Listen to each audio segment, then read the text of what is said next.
নমস্কার। আজকে শুনছেন লিপিকা বিশ্বাসের লেখা রহস্যের ছায়ার পরপর কয়েকটি পর্ব। আশা করি তোমাদের ভালো লাগবে। সীমা আর নেহা স্নান সেরে রান্নাঘরে ঢুকলো। বেলা পাশে নিজের বাড়িতে গেছে। সীমা উনুনে কাঠ জোগাড় করে আগুন ধরালো, তারপর নিজের জন্য একটি হাঁড়িতে সিদ্ধ ভাত বসিয়ে দিল। তাদের বাড়িতে এখনও কাঠেই রান্না হয়। আসলে এই গ্রামের বেশিরভাগই বাড়িতে এখনও কাঠের রান্নার প্রচলন আছে। স্টোভ আছে বটে, তবে সেটা মূলত সময়ে অসময়ে প্রয়োজনে তাড়াতাড়ি কিছু গরম করতে বা চা বানাতে ব্যবহার করা হয়। নেহা কাছে স্টোভে একটি পাতিলে চায়ের জল বসালো। সীমা তাকে চা আর চিনির কৌটা এগিয়ে দিয়ে পাশের ঘরে সুবর্ণার কাছে চলে গেল। নেহা রান্নাঘরে একা বসে রইল। হঠাৎ তার নজর গেল কোনায় রাখা একটি ঝুড়ির দিকে। সেখানে একটা কাঁচা আম রাখা। সে আমটা হাতে নিল। মনে পড়ল এই আম ললিতা তাকে গতকাল দুপুরবেলা খেতে দিয়েছিল। সে নিতে চায়নি, তবুও ললিতা জোর করে দুটো আম গুঁজে দিয়েছিল তার হাতে। সেই সময় ললিতার মুখে ছিল একরাশ খিলখিল হাসি, প্রাণবন্ত চোখে ছিল অদ্ভুত রকম উচ্ছ্বাস। সে হাসির শব্দে নেহার কানে বেজে উঠল। নেহা নিঃশব্দে ভাবল, 14-15 বছরের একটা মেয়ে, সদ্য যৌবনে পা দেওয়া, এই বয়সে এত কিছু না জানা না শেখা থেকে যায়। ভালোবাসা, আকর্ষণ, বিশ্বাস সব কিছু মিশে যায় এক অদ্ভুত কুয়াশায়। ওই কালো কাপড়ের মাথা ঢাকা লোকটা ওই সুযোগটাই নিয়েছে। আমি আগের রাতে তাকে একা জানালার পাশ দিয়ে যেতে দেখেছিলাম। নিশ্চয়ই ললিতার সঙ্গে দেখা করে ফিরছিল। প্রেম নামে ফাঁদে ফেলেছে তাকে। হয়তো শুধু ললিতা নয়, আরও মেয়েদেরও এইভাবে রাতের অন্ধকারে টেনে নিয়ে যাচ্ছে, একটার পর একটা শিকার বানাচ্ছে। নেহার বুকের ভেতর একরাশ রাগ আর অসহায়তা জমে উঠল। সে দৃঢ়ভাবে বলল, ওকে আমি ধরবই, সে যেভাবেই হোক। ওর মুখোশ খুলে দিতে হবে। চায়ের জল প্রায় শুকিয়ে গেছে। পাতিলের তলায় শুকনো আওয়াজ হচ্ছে। নেহার সেই দিকে খেয়াল নেই। সে বসে আছে আমটা হাতে নিয়ে, ভেবেই চলছে ললিতার কথা, গভীর রাতের কথা।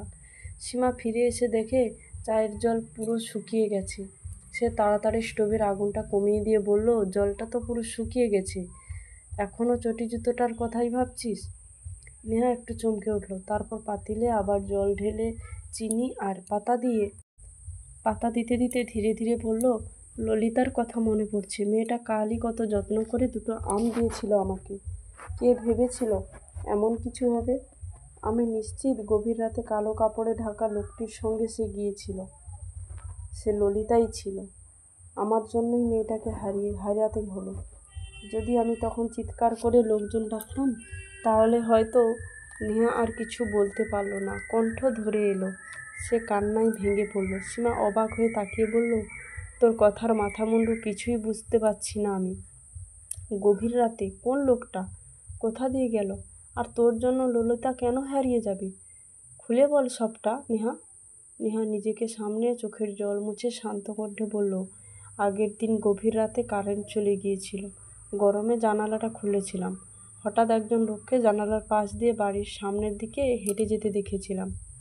আমি তাড়াতাড়ি বারান্দা গিয়ে আড়াল থেকে তাকিয়ে দেখছিলাম, একজন কালো পোশাক পরা, মাথা মুখ কালো কাপড়ে ঢাকা। লোকটা দ্রুত সামনের দিকে চলে গিয়েছিল। এই রাতেও আবার লোডশেডিং হয়েছিল। তুই ঘুমিয়েছিলি, প্রচণ্ড ঘামে ভিজে গিয়েছিলি। আমি তখন তোকে হাত পাখা দিয়ে হাওয়া দিচ্ছিলাম। হঠাৎ বাইরে কুকুর ডেকে উঠেছিল। আমি ভেবেছিলাম লোকটি হয়তো এসেছে, তাই বারান্দায় গিয়ে দাঁড়িয়েছিলাম। সেই সময় দেখেছিলাম লোকটা কারোর সঙ্গে খুব অন্তরঙ্গ হয়ে যাচ্ছে। লোকটির সঙ্গে কে ছিল চিনতে পারিনি। আমি ওদের দেখার জন্য টর্চের সুইচ চেপেছিলাম, কিন্তু আশ্চর্য, আলো জ্বলছিল না। তাড়াতাড়ি চাবি হাতে নিয়ে গেট খুলতে খুলতে বাইরে তাকিয়েছিলাম। ওরা তখন আর সেখানে ছিল না, চলে গিয়েছিল কোনো দিকে। আমি সাহস করে আর বেরোতে পারছিলাম না। কারেন্ট ফিরে এসেছিল। তখন টর্চ জ্বালিয়ে দেখছিলাম, আলোও জ্বলছিল ঠিকঠাক। নেহার কথা শুনে সীমার মুখটা ফ্যাকাশে হয়ে গেল। ভয় মিশে গেল গলায়। সে বলল, এতে তোর কোনো দোষ নেই রে। তুই না বরং বেরিয়ে ভালোই করেছিস। লোকটা বোধহয় ভূত ছিল, না হলে তখন টর্চ জ্বলছিল না কেন? নেহা মাথা নাড়িয়ে বলল, কেন জ্বলছিল না সেটা আমাকেও পরে অবাক করছিল। এমনও হতে পারে ব্যস্ততায় সুইচটা ঠিকঠাক চাপতে পারিনি। কিন্তু আমার মনে হয় লোকটা ভূত নয়, ও হয়তো ছিল মোড়ল মশাইয়ের বাড়ির ওই কাজের যুবকটি। যুবকটি সম্ভবত আমরা শ্মশানের দিকে যাওয়ার সময় ধরা পড়ার ভয়ে লুকিয়েছিলেন। উনি হয়তো ললিতাকে নিয়ে তার সাথে কিছু করেছেন। শ্মশানের সাধুও ওনার সাথে জড়িত থাকতে পারেন। চটি মিলে যাওয়ার ব্যাপারটা খুবই সন্দেহজনক। সীমা উনুনে কাঠ ঠেলতে ঠেলতে বলে, তা ঠিক, কিন্তু ওই যুবকটি কি প্রেমের ফাঁদে ফেলে মেয়েদের ঘর থেকে বের করছেন? আমার বোনও কি সেভাবেই নিখোঁজ হয়েছে? তাকেও কি ওই যুবকটা বা অন্য কেউ প্রেমের ফাঁদে ফেলে নিয়ে গেছে? কিন্তু দুজনই পুরুষ তো নিখোঁজ হয়েছে না? নেহা গভীর গলায় বলল, সে ব্যাপারে খোঁজ খবর করতে হবে। এই গ্রামের কেউ বা কারা ভয়ঙ্কর মর্মান্তিক ঘটনাগুলো ঘটিয়ে চলছে সীমার সব্বাইয়ের চোখের আড়ালে। হয়তো কেউ কেউ টের পেয়েছে, কিন্তু ভয়ে চুপ করে আছে, কেউ মুখ খুলছে না। নেহা এবার চুপ করে গেল। তার চোখে স্পষ্ট ফুটে উঠল দ্বিধা, আতঙ্ক আর একরকম অপরাধবোধের ছায়া। চায়ের পাতিল থেকে ধোঁয়া উঠছে, কিন্তু রান্নাঘরটা যেন হঠাৎ ভারী হয়ে উঠেছে। এক অদ্ভুত নিস্তব্ধতায় ভরে গেছে চারপাশ। ভাত ফুটে উতলে গেছে। সীমা হাঁড়ির ঢাকনাটা নামিয়ে নিচু গলায় বলল, পুলিশকে তখন কেন বলিসনি লোকটার কথা? এখনো হয়তো আছে ওরা গ্রামে। গিয়ে বল। নেহা মাথা নেড়ে বলল, পুলিশও সব জানে বলে মনে হয়, কিন্তু কেউ কিছু করছে না, টাকা খেয়ে চুপ করে আছে হয়তো। সীমা ধীর গলায় বলল, গভীর রাতের লোকটা কমলও তো হতে পারে। অমিতের জুতো আর নয়নার সালোয়ার কামিজ তো ওদের বারান্দায় পাওয়া গেছে। নেহা স্থির গলায় বলল, সঠিক জানি না, তবে মোড়লের বাড়ির ওই যুবকটা আমার সন্দেহ হচ্ছে। ওর ব্যাপারে ভালো করে জানতে হবে আমাদের। একটু থেমে স্টোভের আগুন নিভিয়ে চায়ের কাপে চা ঢালতে ঢালতে নেহা জিজ্ঞেস করল, বৌদি বলছিল কমলরা খারাপ। সীমা রাগের সাথে বলল, কমল আমাকে দুবার প্রেমের প্রস্তাব দিয়েছিল, আমি রাজি হইনি। আমার উপর হয়তো ওর সেই রাগও আছে। নেহা ওর দিকে তাকিয়ে বলল, তাই তো সেদিন তোর জন্য ওর চোখে এরকম দরদ দেখেছিলাম। সীমা রেগে গিয়ে বলল, তুই থাম তো, ওদের কথা ভাবলেই গা ঘিন ঘিন করে। আমার ভাই বোনকে তার চোখ বেয়ে নেমে এলো দু ফোঁটা নিস্তব্ধ জল। বেলা রান্নাঘরে ঢুকলো। নেহার দিকে তাকিয়ে বলল, তুমি কেন চা করতে গেলে? সীমা নিজেকে একটু সামলে নিয়ে বলল, বৌদিকে লোকটার কথা বল। নেহা তৎক্ষণাৎ ওর হাতে আস্তে করে চিমটি কেটে ইশারায় চুপ করতে বলল। বেলা কৌতূহল করে জিজ্ঞাসা করলো, কোন লোকটা? নেহা হালকা হেসে বলল, কিছু না বৌদি, তুমি চা নিয়ে কাকিমা আর জিতুদাকে দিয়ে এসো, তুমিও এক কাপ খেয়ে নিও। বেলা কিছু না বলে ট্রেতে করে 3 কাপ চা নিয়ে বেরিয়ে গেল। বেলিয়া বেরিয়ে যেতেই নেহা নিচু গলায় বলল, বৌদিকে বললে উনি নিশ্চয়ই দাদাকে বলবেন, তারপর ওরা আমাদের আর একদম বাইরে বেরোতে দেবে না। কিন্তু শোন, আমাদেরই খুঁজে বের করতে হবে এইসব ঘটনার পেছনে কে আছে। আমার মনে হয় মোড়লের বাড়ির সেই যুবকটা একা নয়, ওনার সঙ্গে আরও কেউ আছেন। সীমা মুখ গম্ভীর করে চুপচাপ কাঠ ঠেলতে ঠেলতে থাকলো উনানে। দুপুর 2টো। রোদ যেন আগুন ছড়িয়ে দিচ্ছে চারপাশে। গরমে যেন বাতাসও থেমে গেছে। সীমা আর নেহা বসে বসে ভাবছে। মাথার উপরে ফ্যান কাঁপতে কাঁপতে ঘুরছে, কিন্তু গরম কমার লক্ষণই নেই। নেহা হঠাৎ বলল, আমি একটু বেরোচ্ছি, কাউকে কিছু বলিস না। সীমা অবাক হয়ে তাকিয়ে বলল, এই অসহ্য গরমে, তার উপর আবার গ্রামের এই ভয়ঙ্কর পরিস্থিতিতে কোথায় যাচ্ছিস? ঘর থেকে না বেরোলেই কিছুই তো জানতে পারবো না। তাছাড়া ছোটবেলা থেকে অবহেলায় মানুষ হয়েছি, ভয় ডর আমার তেমন একটা নেই, কাঁধ ঝাঁকিয়ে বলল নেহা। সীমা হতাশ গলায় বলল, না তুই থাক প্লিজ, এখন একা কোথাও যাস না। গ্রামের ভূতের ব্যাপারটা মিথ্যে না, ভূতের সঙ্গে শক্তির লড়াই চলে না। তোর যদি কিছু হয়। নেহা একটু হেসে বলল, ভালোই তো, একবার দেখে নি কেমন লাগে ভূতে ধরলে। সীমা ধমক দিয়ে বলল, ইয়ার্কি করিস না, আমি তোকে বলছি সত্যি ভূত ধরে। নেহা কিছুক্ষণ চুপ করে থাকলো। মনে মনে ভাবলো, আমি দেখেছিলাম তোকে ধরেছিল সেই রমা, যিনি গাছের গোড়ায় মোটা অংশ অনায়াসে কুড়ুল দিয়ে ফেঁড়ে ফেলেছিলেন। সেই মুহূর্তে ওনার শরীরে এক অস্বাভাবিক শক্তি দেখেছিলাম। চোখ দুটো ছিল লাল টকটকে, একটু পরেই চোখ দুটো স্বাভাবিক হয়ে গিয়েছিল।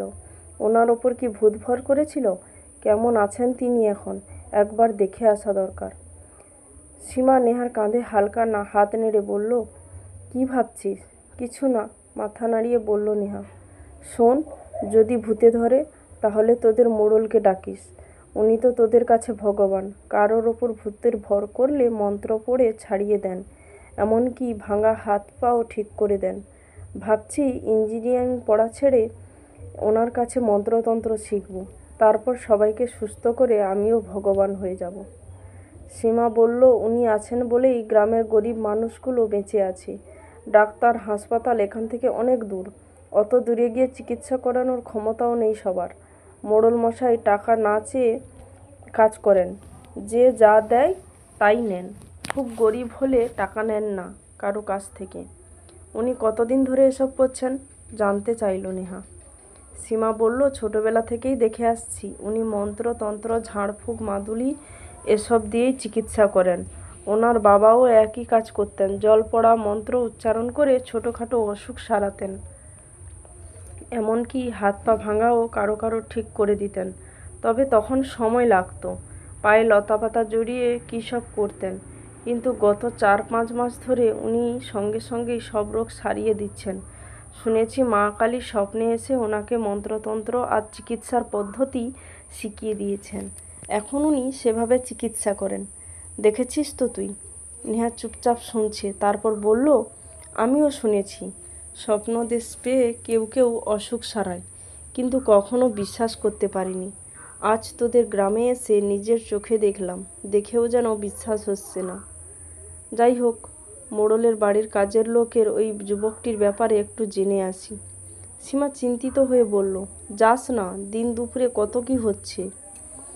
জানি, আমাকে নিয়ে কোনো চাপ নিস না। আমি নিখোঁজ হলে বা মরলে খোঁজ করার কেউ নেই। এই কথা শুনে সীমার মুখ শুকিয়ে গেল। সে হঠাৎ কেঁদে উঠে পেছন থেকে নেহাকে জড়িয়ে ধরল।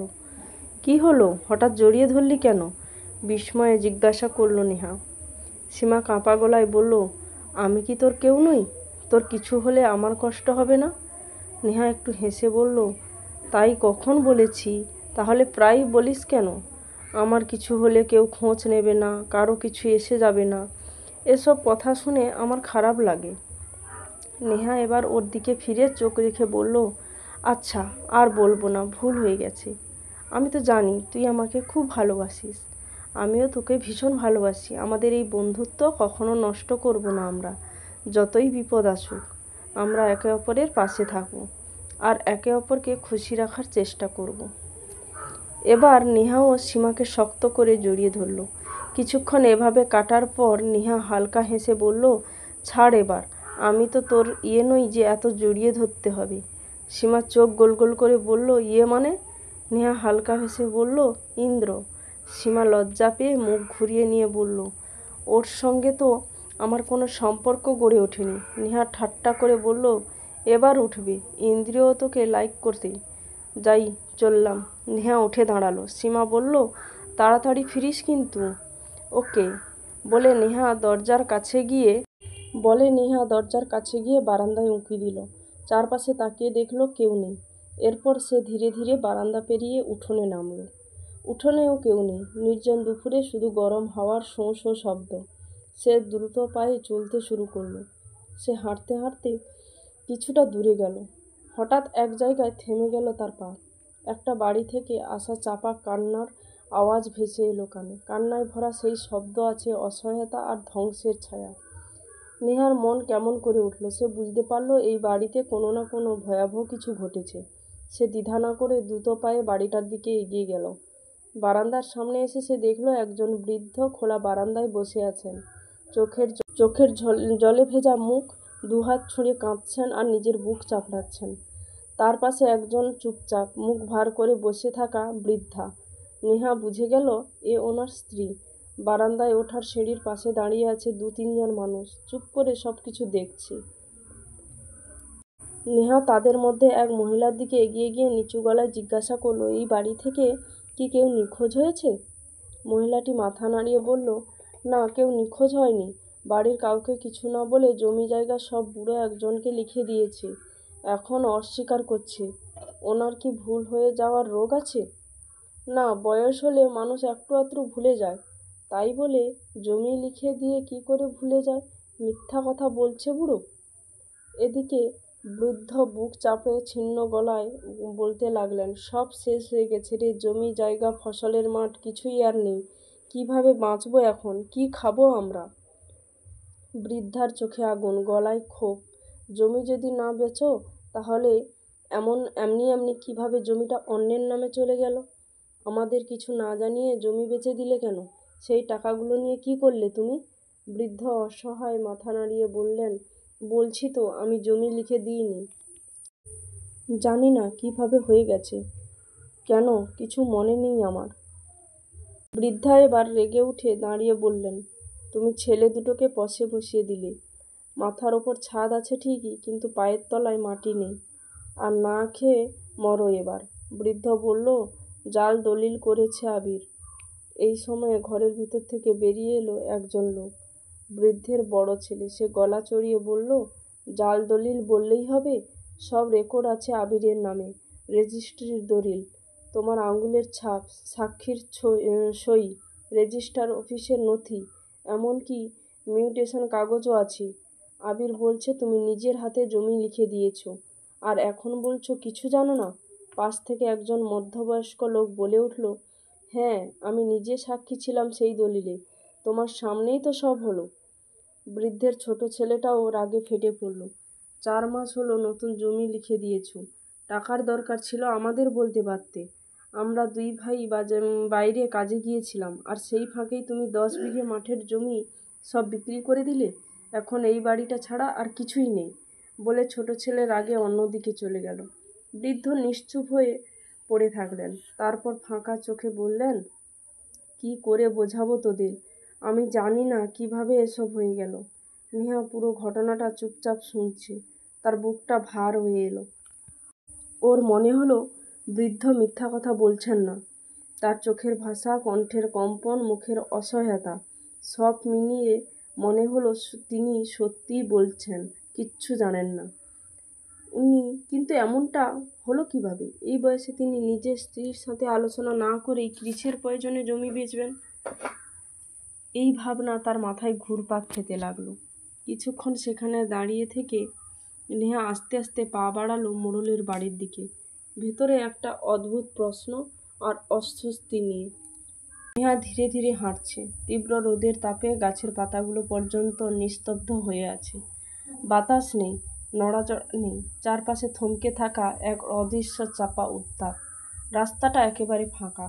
রাস্তার পাশের বাড়িগুলোর ভেতরে 2-1জনের কাজ করতে দেখা যাচ্ছে। কেউ চুপচাপ বসে জ্বালানির জন্য কাঠ কাটছে, কেউ গরুকে জল খাওয়াচ্ছে। সবারই মুখেই ক্লান্তির ছাপ। চোখে মুখে জমে আছে আতঙ্ক। নেহা বুঝতে পারছে এই গ্রামে কোনো আলো নেই। আছে শুধু নিঃসঙ্গতা, ভয় আর নিঃশব্দ ক্ষয়। তবে তার অন্তর থেকে এক অস্বস্তিকর শব্দ মাথা চাড়া দিয়ে উঠেছে। এই ভয় আর অন্ধকারের আড়ালে নিশ্চয়ই কেউ বা কারা রয়েছে যারা নিঃশব্দে চালিয়ে যাচ্ছে অপহরণ কিংবা আরও ভয়ানক কিছু। আর বাকি মানুষগুলো, তারা কেবল ভোগ করছে ভয় আর অসহায়ের মতো হারিয়ে ফেলছে সব কিছু, ভরসা, জমি, আপনজন, এমনকি নিজের জ্ঞানবোধও। রাস্তাটা একটু এগিয়ে গিয়ে 2 দিকে বেঁকে গেছে। কোনটা মোড়লের বাড়ির দিকে গেছে তা বুঝতে পারছে না নেহা। সকালে সে এ পথে আসেনি মোড়লের বাড়িতে। সে একটু ইতস্তত করে দাঁড়ালো। রাস্তা থেকে একটু দূরে একটা মাটির বাড়ির পাশে এক বৃদ্ধ বসে আছেন, মাথায় ভেজা গামছা জড়ানো। তার পাশে একটা জল ভর্তি বালতি, মাঝে মাঝে জল ঢেলে নিচ্ছেন নিজের মাথায়। নেহা সাহস করে এগিয়ে গিয়ে জিজ্ঞাসা করলেন, মোড়লের বাড়িটা কোন রাস্তা দিয়ে গেলে পাবো, বলতে পারবেন কাকু? বৃদ্ধ কেবল আঙুল তুলে পথ দেখিয়ে দিলেন। কোনো কথা বললেন না, শুধু দীর্ঘশ্বাস ফেললেন। নেহা সেই পথ ধরেই এগিয়ে গিয়ে মোড়লের বাড়ির এক পাশে এসে দাঁড়ালো। প্রাচীরহীন বড় উঠান, এক পাশে রোগী দেখার কুঁড়ে ঘরটি, তার সামনে 2-3 জোড়া জুতো সারি করে রাখা। সে বুঝল ভেতরে লোকজনের চিকিৎসা চলছে। সে এদিক ওদিক চোখ বোলালো, কিন্তু কোথাও গোপাল বা যুবকটিকে দেখতে পেল না। মোড়লের পরিবারের কাউকে দেখতে পেল না। হঠাৎ চোখ গেল দোতলার বারান্দার দিকে। একটা ছোট্ট বাচ্চা ছুটে ছুটে খেলছে। বাড়ির নিষ্পন্নতা ভেদ করে ওই একটাই দৃশ্য যেন জীবনের কিছুটা চিহ্ন রাখছে। নেহা কিছুক্ষণ দাঁড়িয়ে রইল। ভেতরে ঢোকাটা তার কাজ বলেই মনে হলো না। যুবকটি যদি তাকে দেখে ফেলে তাহলে সন্দেহ করতে পারে। তার মনে হলো যুবকটি ধুরন্ধর, না হলে চটিটা তাদের আগেই ঠিক সেই জায়গায় ফেলে রেখে আসা কি সহজ কাজ? রোদে মাথাটা যেন টনটন করে উঠেছে নেহার। সঙ্গে ছাতাটাও নেই। ঘামে ভেজা কপালটা ওড়না দিয়ে মুছতে মুছতে নেহা মোড়লের বাড়ির পাশ থেকে সরে এসে একটা ছায়া পড়া গাছের নিচে দাঁড়ালো। ঠিক তখনই চোখ গেল কিছুটা দূরে থাকা পোড়া বাড়িটার দিকে। ভাঙা নির্জন ছায়ায় ঢাকা। মনে হলো ওর ভেতরটা কেমন, কি আছে ওখানে, একটু দেখে আসা যাক। ঠিক তখনই পেছন থেকে ভেসে এলো এক চেনা গলা। তুমি এখানে কি করছো? নেহা চমকে উঠে পেছন ফিরে দেখলো গোপাল দাঁড়িয়ে আছে। বাড়ি ফিরে যাও, পারলে আজই কলকাতা ফিরে যাও, দেরি করো না, গোপাল কড়া গলায় বলল।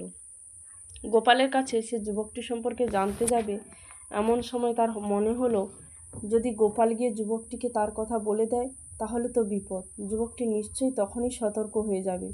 তার উপর যুবকটি তো এমনিতেই বুঝে গেছে সে তাকে সন্দেহ করছে। কি হলো, বোঝনি? চলে যাও এখান থেকে দিদিমণি। গোপালের গলায় যেন এক অস্থির ধমক। নেহা চুপ করে ধীর পায়ে ফিরে যাচ্ছে। একটু পরে পেছন ফিরে দেখলো গোপাল চলে গেছে। মোড়লের বাড়ির ভেতর থেকে একজন মাঝবয়সী লোক বেরিয়ে আসছে। নেহা এগিয়ে গিয়ে জিজ্ঞাসা করলো, মাফ করবেন, মোড়ল মশাইয়ের বাড়িতে যে যুবকটি কাজ করে তার নাম জানেন? কোথায় বাড়ি কিছু জানেন? লোকটি খুব নিরসত্তা ভঙ্গিতে বললেন, না, কিচ্ছু জানি না বলে হাঁটা দিয়ে চলে গেল। নেহার মুখ থমথমে হয়ে গেল, বুকের ভেতরটা যেন ভার হয়ে এলো। সে দীর্ঘ নিঃশ্বাস ফেলল, তারপর ধীরে ধীরে পোড়া বাড়ির দিকে এগিয়ে যাচ্ছে। চারপাশে নীরবতা এত ঘন হয়ে নেমে এসেছে যে যেন শব্দ হারিয়ে গেছে এই জায়গা থেকে। গাছে গাছে পাতারা স্থির, তবু মাঝে মাঝে ঝোপের ভেতরে কিছু একটা নড়ে উঠছে। মাঝে মাঝে একটা আত্রা পাখির ছেঁড়া ডাক কানে ভেসে আসছে, যেন ভয় পেয়ে থেমে যাওয়া কণ্ঠের চিৎকার। নেহা একটু দূরে দেখতে পেল পোড়া বাড়ির সামনে সেই বড় গাছটা। সে বুঝতে পারল ওই গাছটির নিচে পড়েছিল অমিতের মৃতদেহ। এক অজানা আশঙ্কায় তার বুকের মধ্যে খাঁচার মতো কিছু একটার কাঁপুনি শুরু হলো। পা থেমে গেল নিজে থেকেই। ঠিক তখন এক তীব্র পাতার কচমচ শব্দ নেহার পাশ ফিরে তাকালো। সেই মুহূর্তে তার নিঃশ্বাস বন্ধ হয়ে এলো। একটু দূরে একটা গাছের গোড়ার দাঁড়িয়ে আছে একটা বড় আকারের শেয়াল। তার মুখে ঝুলছে একটা জ্যান্ত মুরগি, যার গলা তার বড় বড় রক্তাক্ত দাঁতের ফাঁকে ধরা। মুরগিটি বাঁচার জন্য মরিয়া হয়ে জানা ঝাপসাচ্ছে, কিন্তু নিষ্ফল। তার চোখ দুটো লালচে ফুলে উঠেছে আতঙ্কে। গলায় গভীর ক্ষত থেকে টপ টপ করে গরম রক্ত ঝরে পড়ছে মাটিতে। পাতা আর শুকনো ধুলোর ওপর দিয়ে একটা সরু লাল নদী তৈরি করে ধীরে ধীরে বয়ে আছে। নেহা স্থির, তার চোখ বড় বড় হয়ে গেছে ভয়ে। শেয়ালটার চোখ দুটো যেন জ্বলন্ত কয়লার গর্ত, লাল অতল হিংস্রতার টইটম্বুর। তার চোখ মুখে এমন এক দানবিক উন্মত্ততা যা পশুর নয়, যা এক অদ্ভুত অলৌকিক অশরীর উপস্থিতির মতো। নেহার মনে হলো সে যেন নিঃশব্দে তাকিয়ে বলছে, এবার তোর পালা। নেহার গলা শুকিয়ে কাঠ, বুক ধড়ফড় করে উঠল। এত ভয়ঙ্কর শেয়াল, এটা কি বাস্তব? সে নিজের চোখেও বিশ্বাস করতে পারছে না। শেয়াল কখনো সামনাসামনি দেখেনি, টিভি বা ছবিতে যেটুকু দেখা সেগুলোর মতো তো এটা নয়। এটা তো যেন অন্য কিছু, এক ভয়ঙ্কর কিছু। হঠাৎ মুরগিটা একবার ছটপট করে উঠল, গলা দিয়ে বেরোলো কক কক করে ফাটতে থাকা একরকম কাঁপা আওয়াজ। সেই মুহূর্তে শেয়ালটা তার চোয়াল শক্ত করে চেপে ধরল মুরগির গলায়, আর তার চোখ ফুটে উঠল এক বিকৃত দানবিক তৃপ্তির ছায়া। সে একটু আড় করে মুখ সরিয়ে নিল। মুরগির গলা তার দাঁতের ফাঁকে রক্তাক্ত আঘাত হেতালো। শেয়ালটা এবার জিভ বের করে রক্তমাখা গলার চারপাশটা চেটে নিল ধীরে ধীরে, ঠান্ডা এক হিংস্র তৃপ্তিতে। এরপর শুরু হলো বিভীষিকা। সে তার ধারালো দাঁত আর বিশাল নখ দিয়ে মুরগির শরীর ছিঁড়ে ছিঁড়ে খেতে লাগলো। এক একটা করে মাংস ছিঁড়ে ফালা ফালা করছে সে। কোনো তাড়াহুড়া নেই, বরং ঠান্ডা রক্তমাখা নিষ্ঠুরতা। প্রতিটা ছিন্ন মাংসের টুকরো থেকে রক্ত ছিটকে এসে পড়ছে শেয়ালের থুতনিতে আর তার চারপাশে শুকনো পাতার ওপর। মাঝে মাঝে সে থেমে গিয়ে রক্তমাখা মুখ তুলে তাকাচ্ছে নেহার দিকে, চোখের পলক না ফেলেই যেন বলতে চাইছে, এরপর তোর পালা। নেহার পা হিম হয়ে গেছে, গা ছমছম করে উঠেছে, গলার স্বর কোথাও নেই। মুরগিটা রক্তাক্ত মাংসের দলায় পরিণত হয়েছে। শরীর নেই, ছিন্ন মাথা লুটিয়ে আছে মাটিতে। শেয়ালের জিভ রক্তে ভিজে লালচে বেগুনি হয়ে উঠেছে। তার চোখে ফুটে উঠেছে তৃপ্ত হিংস্রতা, তবু মনে হচ্ছে তার ক্ষুধা মেটেনি। হঠাৎ সে আবার একবার ভয়ানকভাবে নেহার দিকে তাকালো, তারপর ফোঁস করে নিঃশ্বাস ছাড়ল। পরক্ষণেই ভয়াল গর্জনের মতো একটা হুক্কা হু আওয়াজ তুলে নখ খিঁচিয়ে দাঁত বের করে নেহার দিকে তেড়ে এলো। তার দৌড়ে এমন যেন একটা বুনো ছায়ার আগুন হয়ে ছুটে আসছে। নেহা তাড়াতাড়ি পেছন ফিরে দৌড়াতে চাইল, কিন্তু পা দুটো যেন মাটিতে গেঁথে গেল। তার এক পাও নড়াতে পারল না। চোখ ঝাপসা হয়ে এলো। আতঙ্ক আর ওদের ক্লান্ত দেহ ঘেমে একেবারে অবসন্ন, মাথা ঘুরে উঠল। দেহটা দুলে উঠল, পেছনের দিকে হেলে পড়তে গেল। ঠিক তখনই কিছু একটা দূরে থাকা সুমন্ত ওকে পড়ে যেতে দেখে ছুটে এলো। ঝাঁপিয়ে পড়ে এক মুহূর্ত আগে তাকে ধরে ফেলল। পাশে নিঃশব্দ নিস্তব্ধতা, যেন বাতাসও থেমে গেছে, গাছের পাতাও নড়ছে না। নিস্তরঙ্গ দুপুরের মধ্যে শুধু শোনা যাচ্ছে নেহার অগভীর নিঃশ্বাস আর শরীরের ক্ষীণ কাঁপুনি। আতঙ্কে চোখ বন্ধ করে সে সুমন্তের বাহুতে অচৈতন্য হয়ে পড়ে গেল। সুমন্ত তাকে সাবধানে কোলে তুলে নিয়ে মাটিতে বসে পড়ল। কাঁধ থেকে গামছা টেনে ধীরে ধীরে হাওয়া দিতে লাগলো। সে আতঙ্কে জড়ানো কণ্ঠে বলল, চোখ খুলুন, শুনতে পাচ্ছেন? নেহা ধীরে ধীরে চোখ খুলল। হঠাৎই টের পেল সে একজন পুরুষের বাহুতে মাথা রেখে শুয়ে আছে। সঙ্গে সঙ্গে চমকে উঠে তড়াক করে সরে গিয়ে বসে পড়ল। চোখের সামনে তাকিয়ে দেখল এই লোকটাই সেই যুবক যার সম্পর্কে সে খোঁজ নিতে এসেছে। তীব্র রাগ আর অস্বস্তিতে কণ্ঠস্বর কেঁপে উঠল তার। আপনি আমাকে এভাবে ধরেছিলেন? আপনার সাহস কী করে হলো আমাকে স্পর্শ করার? কথাগুলো বলতে বলতে আতঙ্কে চারপাশে তাকিয়ে শেয়ালটিকে খোঁজার চেষ্টা করল, যেটা এক মুহূর্ত আগে তার দিকে তেড়ে আসছিল। সুমন্ত উঠে দাঁড়িয়ে শান্ত গলায় বললেন, পড়ে যাচ্ছিলেন, তাই দৌড়ে এসে ধরে ফেললাম। না হলে হয়তো আপনার মাথাতে ফেটে রক্ত যেত, হাড়গোড় ভেঙে যেত। নেহার চোখ কুঁচকে রেগে বলল, পড়ে থাকতাম তাই বলে একটা অচেনা মেয়েকে আপনি এভাবে ধরবেন? কথাগুলো বলে সে তাড়াতাড়ি উঠে দাঁড়াতে গেল, কিন্তু মাথাটা হঠাৎ ঘুরে উঠল, দেহটা হেলে গিয়ে সে আবার মাটিতে বসে পড়ল। সুমন্ত একটু এগিয়ে এসে বলল, ধীরে উঠুন, হয়তো কিছু দেখে ভয় পেয়েছেন, আতঙ্ক এখনো কাটেনি, আর এই রোদের মধ্যে অত চিন্তা ভাবনার শরীরটা দুর্বল হয়ে গেছে। নিহা বিরক্ত চোখে তার দিকে তাকালো, চোখ মুখে স্পষ্ট আস্থানা। সুমন্ত এবার শান্ত গলায় বলল, ইচ্ছা করে আপনাকে ধরিনি, কেউ বিপদে পড়লে তাকে রক্ষা করা মানুষের কর্তব্য। নেহা কিছু বলল না, কিন্তু মনে মনে ভাবল, ইনি না এলে হয়তো আমি আজ ওই হিংস্র শেয়ালটার শিকার হয়ে যেতাম। সে ধীরে ধীরে উঠে দাঁড়ালো, চোখ মুখে একটা অস্বস্তি, এক অজানা শঙ্কা। চারপাশে চুপ করে তাকাতে লাগলো। শেয়ালটা কোথায়? কোথাও তো দেখা যাচ্ছে না। যে জায়গাটায় মুরগি রক্ত পড়েছিল সেই স্থানটির দিকে এগিয়ে গিয়ে দেখলো একেবারে শুকনো, পরিষ্কার, যেন কিচ্ছু ঘটেনি এখানে। নেহার চোখ বিস্ময়ে বড় হয়ে গেল। এমনটা কিভাবে সম্ভব? মাটি পাতার উপর থেকেও কি রক্ত চেটে খেয়েছে শেয়ালটা? নাকি আমি ভুল দেখেছি? ভুল দেখিনি তো। তার কপালে ভাঁজ হয়ে গেল। সুমন্ত এগিয়ে এসে তার পাশে দাঁড়িয়ে হালকা হেসে বলল, কিছু খুঁজছেন মনে হচ্ছে। নেহা দ্বিধা ভরে নিচু গলায় বলল, ভয়ঙ্কর শেয়ালটা। সুমন্ত একটু হেসে বলল, শেয়াল দেখেছেন? এই জন্যই এমন ভীত অবস্থা।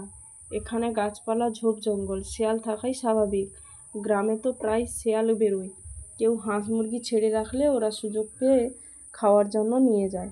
নেহা চুপ করে রইল, ভয় যেন এখনো পুরোটা কাটেনি তার। সে বলল, কিন্তু এখানে মুরগির রক্ত। সুমন্ত রক্ত না দেখেই কাঁধ ঝাঁকিয়ে বলল, ও তো স্বাভাবিক, শেয়াল মুরগি খেয়েছে তাই রক্ত তো পড়বেই। গ্রামে এমন হয়ে থাকে, এতে এত ভয় পাওয়ার কিচ্ছু নেই। ওরা ক্ষুধার্ত থাকলে গর্ত থেকে বেরিয়ে এসে শিকার ধরে নিয়ে আড়ালে গিয়ে খায়। নেহা কিছু না বলে মুখ ফিরিয়ে হাঁটা শুরু করলো। সুমন্ত পেছন থেকে বলল, পেছনে ধুলো ময়লা লেগে আছে, ঝেড়ে নিন। নেহা থেমে এক ঝলক নিজের কামিজের দিকে পেছন দিকে তাকালো, দেখলো সত্যি ধুলো লেগে আছে। সে হাত দিয়ে পেছনটা ঝাড়তে ঝাড়তে একবার সুমন্তের পায়ের দিকে তাকালো। চেনা সেই রংটা, ক্ষয়ে যাওয়া চটি, তার চোখে সন্দেহের একটা রেখা খেলল, আর দেরি না করে সে মুখ ঘুরিয়ে দ্রুত পা বাড়ালো। পেছন থেকে সুমন্ত বলে উঠল, সাহস থাকা ভালো, কিন্তু সব জায়গাতে তা দেখানো উচিত নয়। কখন যে ভয়ানক বিপদের মুখোমুখি হতে হয় কেউ জানে না। নেহা কথাগুলো শুনে থেমে না গিয়ে একবার ঘাড় ঘুরিয়ে রাগে তাকালো, তারপর আবার মুখ ফিরিয়ে জোর পায়ে এগিয়ে চলল। তার পায়ের তলে যেন এক প্রতিধ্বনি হয়ে ফিরে আসছে ক্ষোভ, প্রতিজ্ঞা আর সন্দেহের স্পন্দন। সুমন্ত একদৃষ্টি তার দিকে তাকিয়ে রইল। নেহার ওই চোখের ভাষা যেন তাকে স্পর্শ করল না, বরং তার ঠোঁটের কোণে ফুটে উঠল এক হালকা রহস্যময় হাসি। নেহা নিজেকে বলতে লাগলো, শ্মশানের দিকে যাওয়ার পথে অন্ধকারে যে আমাদের পথ দেখে পালিয়েছিল সেই যুবকটি এখন আমার উপদেশ দিচ্ছেন, ভাবছেন আমি কিছু বুঝতে পারিনি, আমাকে সাবধান করছেন যাতে আমি চুপ করে বাড়িতে বসে থাকি।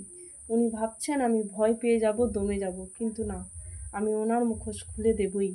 নেহা খানিকটা দূরে গেছে, তারপর পেছন দিকে ছায়ার দাঁড়িয়ে থাকা সুমন্ত ধীরে পা বাড়ালো মোড়লের বাড়ির দিকে। তবু তার চোখ বারবার যাচ্ছে নেহার দিকে। রাস্তায় হাঁটতে হাঁটতে নেহা দেখলো এক বাড়ির পাশে বড় আম গাছের ছায়ায় একটি গরু বাঁধা। একজন মধ্যবয়স্কা মহিলা একটা অ্যালুমিনিয়ামের গামলায় জল এনে গরুর সামনে ধরে দাঁড়ালো। গরু জল খাচ্ছে। মহিলার পরনে শাড়ি, মাথায় আঁচল টেনে রাখা, চেহারায় ক্লান্তি, চোখে অভ্যস্ত নির্বিলিতা। নেহা একটু ইতস্তত করে দাঁড়ালো, তারপর পেছন ফিরে তাকালো। সুমন্ত এখনো মোড়লের বাড়ির দিকে ধীরে পা ফেলছে, মাঝে মাঝে পিছন ফিরে তাকাচ্ছে। নেহা মহিলাটির কাছে গিয়ে বলল, শুনুন। মহিলার মাথায় আদর দিতে দিতে তার দিকে তাকালো।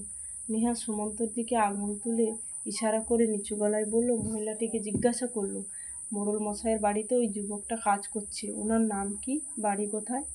মহিলা সুমন্তের দিকে একবার চেয়ে চোখ ফিরিয়ে কিছুক্ষণ নেহার মুখের দিকে তাকিয়ে রইল, যেন বুঝতে চাইছে প্রশ্নটা কৌতূহল থেকে না অন্য কোনো কারণ আছে। ওর নাম সুমন্ত, মহিলাটি বলল। তারপর এক মুহূর্ত চুপ থেকে জিজ্ঞাসা করলো, কিন্তু তুমি কে? মোড়লের বাড়িতে চিকিৎসার জন্য গিয়েছিলে? নেহা কিছু বলল না, কেবল গাছের নিচে ছায়ায় চোখ রেখে মাথা নিচু করল। মহিলা নিজেই বলল, যুবকটা গতকালই এসেছে গোপালের কাছে, শুনেছি। ওর কেউ নেই, কোনো বাড়িঘর নেই, একটা কারখানায় কাজ করত, সেটা নাকি বন্ধ হয়ে গেছে। কাজের খোঁজে ঘুরছিল। গতকাল গোপালদা বাজার থেকে ফিরছিল, তখন সুমন্ত অনুনয় বিনয় করে তার কাছে কাজ চাইছিল। গোপাল দয়া করে মোড়লের বাড়িতে এনে কাজে লাগিয়েছে। নেহা সংক্ষিপ্তভাবে বলল, ও। মহিলা এবার নেহার মুখ দুটো ভালো করে দেখে বলল, তুমি এই গ্রামে নতুন এসেছো বুঝি? হ্যাঁ, সীমার সঙ্গে। মহিলা এবার একটু এগিয়ে গিয়ে বলল, আতঙ্কে মোড়া এক চাপা গলায়। ও, তবে একটা কথা বলি, যদি বাঁচতে চাও তাহলে তাড়াতাড়ি এই গ্রাম ছেড়ে যাও, এখানে থেকো না, পারলে সীমা আর সুবর্ণাকে সঙ্গে নিয়ে যাও। নেহা জানে এই গ্রামে কিছুই ঠিক নেই, বিপদ যখন তখন আসতে পারে, কিন্তু সুবর্ণাকেও নিয়ে যায়, এই কথাটা শুনে তার চোখে মুখে তীক্ষ্ণ কৌতূহল ফুটে উঠল। কেন সুবর্ণা? কি জানে এই মহিলা যা সীমার এখনো জানে না?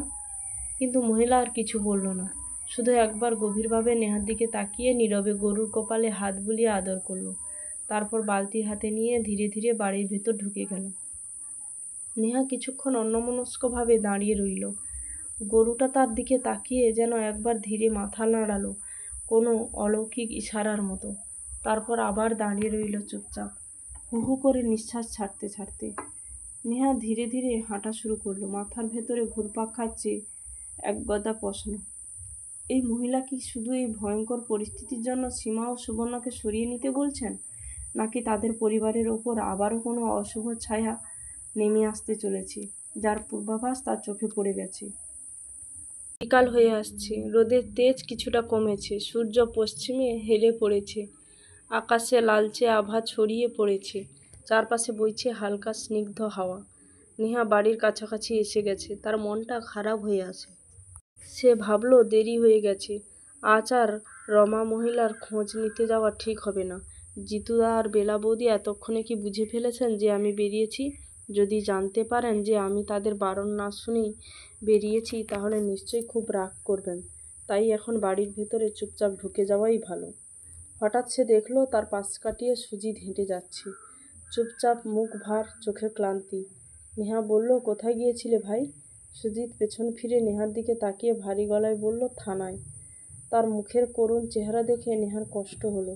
সে ধীরে ধীরে হাঁটতে হাঁটতে জিজ্ঞাসা করলো, ললিতার ব্যাপারে কিছু জানতে পেরেছে পুলিশ?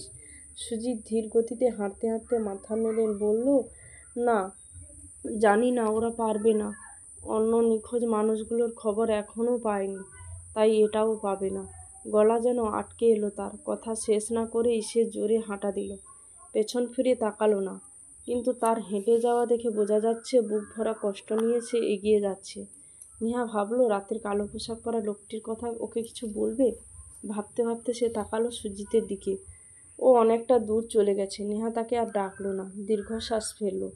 বাড়ির সামনে এসে সে দেখলো উঠোনের সীমা শুকনো শাড়ি কাপড় ঝুলানো দড়ি থেকে তুলছি। তার চোখে ভয়ের ছাপ। নেহাকে দেখেই হাত নেড়ে ইশারা করলো, তাড়াতাড়ি ভেতরে আয়।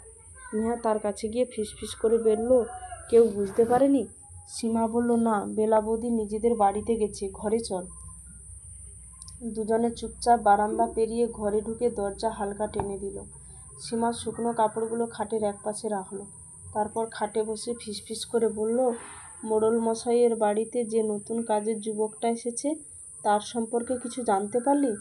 নেহা ঘাড় নেড়ে বলল, হ্যাঁ, ওই যুবকটার নাম সুমন্ত। গতকাল গোপালদা বাজার থেকে ফেরার সময় সুমন্ত তার কাছে অনুনয় বিনয় করে কাজ চেয়েছিলেন। গোপালদা তাকে নিয়ে এসে মোড়লের বাড়িতে কাজে লাগিয়েছেন। আগে উনি কারখানায় কাজ করতেন, কারখানা এখন বন্ধ হয়ে গেছে, আর তার কেউ নেই, বাড়িঘরও নেই। সীমা একটু চিন্তিত মুখে বলল, তাহলে তো সুমন্ত কালো পোশাক পরা লোকটাই নয়, তাই না? নেহা কিছুক্ষণ চুপচাপ তাকিয়ে রইল সীমার মুখের দিকে, তারপর চাপা গলায় বলল, ওই সেই লোকটা। সীমা চমকে দেখালো। নেহা ধীরে ধীরে বলল, কারণটা খুব পরিষ্কার। হয়তো উনি অনেক দিন ধরে এই গ্রামে আসছেন, গভীর রাতে আর প্রতি অমাবস্যায় একজনকে তুলে নিয়ে যাচ্ছেন। কিন্তু এবার ওনার তাড়া আরও বেশি মানুষের দরকার, তাই অমাবস্যার দিন না হলেও ললিতাকে তুলে নিয়ে গেছেন। বাইরে এসে বারবার কাউকে নিয়ে যাওয়া কঠিন হয়ে পড়ছে, তাই এবার গ্রামেই ঢুকে পড়েছেন। মিথ্যে পরিচয় দিয়ে মোড়লের বাড়িতে আশ্রয় নিয়েছেন। এখান থেকে উনি মানুষ পাচার করতে সুবিধে পাবেন।